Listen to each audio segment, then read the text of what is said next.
Yan na naman yung maleta mo. Ito na naman itong eksenang to. Donnie, sayang naman yung opportunity. Mahirap magkaroon ng trabaho sa abroad. Tapos ngayon may offer ako. Kunin ko na. Susulat ka sa akin, ha?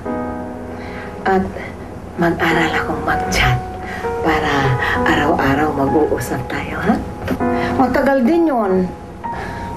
Lola, kapag nakaipon po ako agad, kayo po ang bibisita sa akin. Talaga? Mamimiss kita. Mas mamimiss po kita, Lola. Donnie, huwag mong papabayaan si Lola. Oo. Ako bahala kay Lola Becky. Turuan ka siya mag-chat.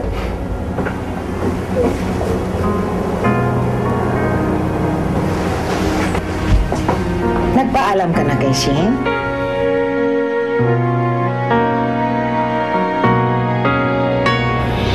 Anong gagawin mo? Ang kailangan mong gawin, ang tanungin mo. Kailangan maging malapit ka uli sa kanila para malaman natin kung ano magiging plano nila. And that way, alam din natin kung kailan tayo aatake. Magkalinawan nga tayo. Si Shane lang ang gusto kong masaktan.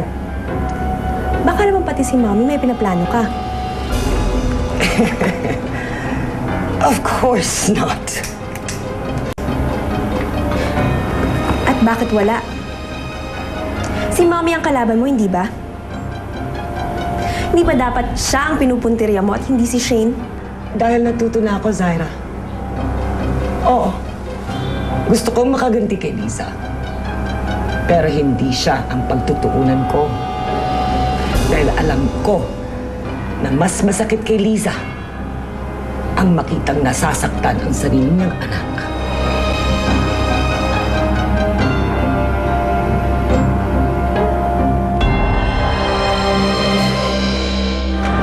Pasok na!